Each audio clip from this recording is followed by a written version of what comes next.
All right, let's talk about how I did the sound design for this short clip. I approached this clip in 3 sections. First, the opening ambience. Second, the laser impact. And then third, the rock slide. I'll talk through each of these sections. Let's start with the opening ambience.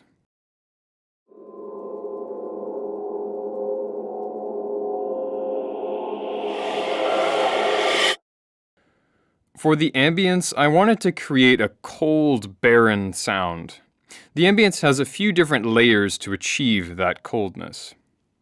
The first layer is this muffled metallic shimmer. I made it using 2 instruments, piano and harp. For piano, I recorded the sound of soft mallets rolling on the low strings.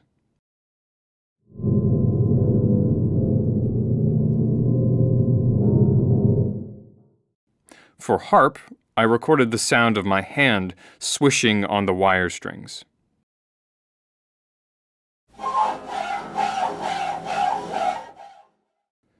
I processed the piano sound in FL Studio.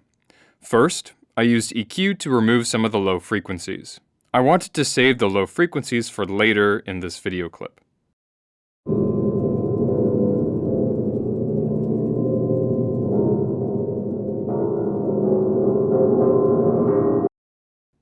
I also added convolution as an effect. In the convolution, I loaded the harp wire swish as the impulse, so the piano roll is being convolved by the harp wire sound. The wire swish acts as a weird resonance on top of the piano mallet sound.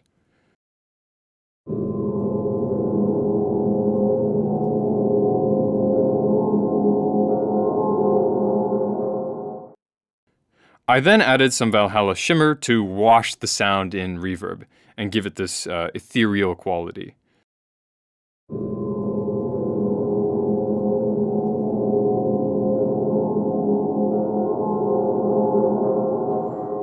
The second layer for the opening ambience is this pitched moaning sound. I recorded this again on harp, with the Super Ball mallet rubbing on the wire strings.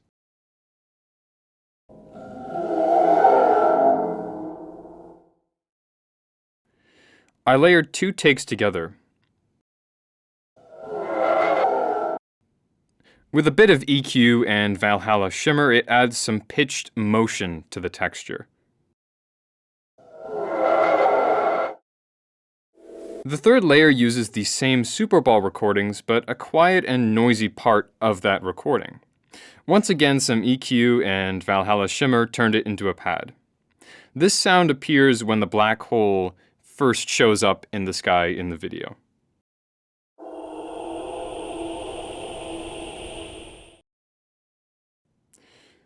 All these layers were sounding good, but I wanted something with a little bit more grit once the black hole thing starts glowing with energy. The fourth layer is a synth sound. I used some EQ to remove the low end and emphasize the high end. Then I added Trash 2 to distort the sound and add that grittiness. I'm modulating both its volume and the distortion wet knob to create a crescendo in the sound. The final effect on top of that is the Valhalla Space Modulator. This is a flanger, and in this case, I used it to add some movement and pitch shift to the sound. I wanted to suggest the tendrils of energy writhing around the black hole, as you can see in this video clip. All right, let's hear the opening ambience again.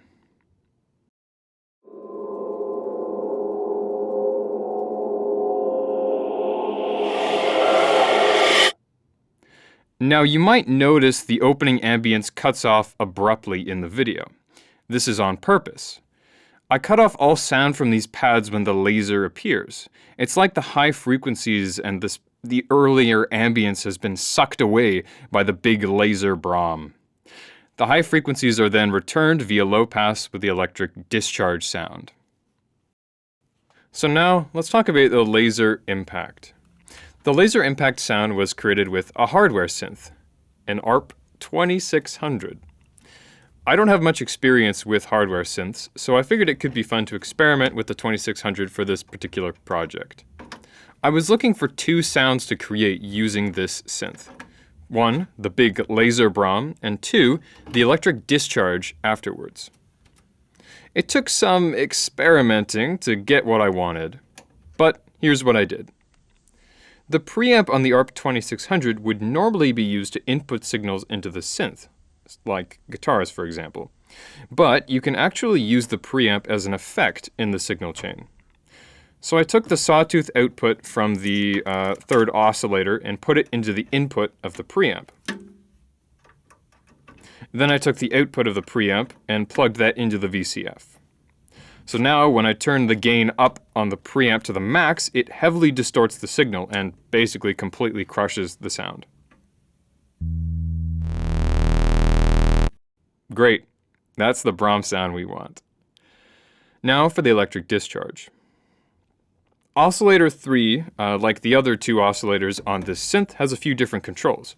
For example, it has a noise gen slider and an ADSR slider, both of which I manipulate. By moving each of these up and down live, I was able to change the sound to be noisy or pitched.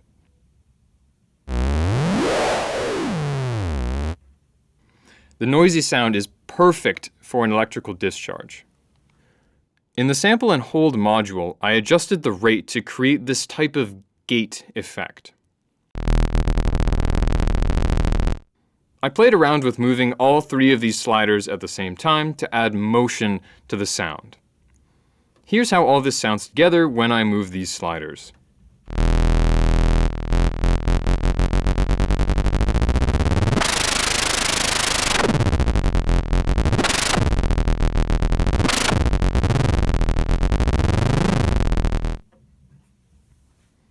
So I recorded these synth sounds and brought them into Reaper.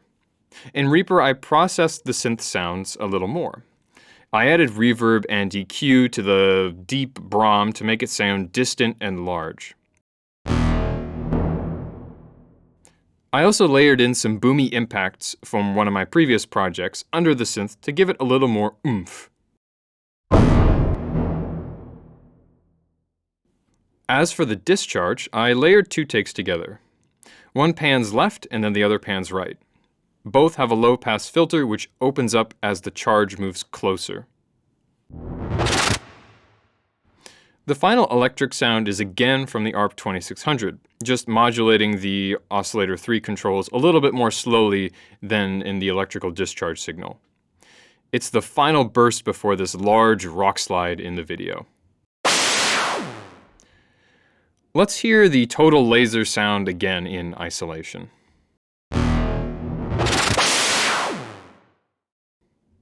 Now we're at the final part, the rocky explosion. Guess what I recorded?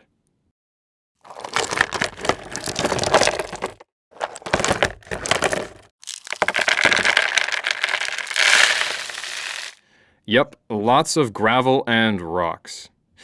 In Reaper, I layered all these pouring sounds together and panned them around.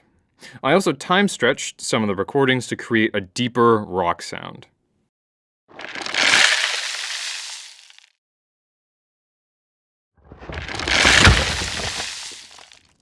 Finally, I added a low sub impact underneath to emphasize the cut to black in the video.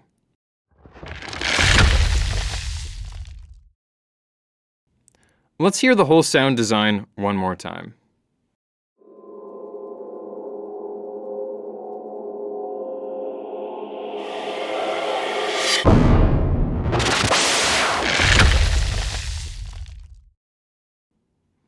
And that's that. Hope you enjoyed.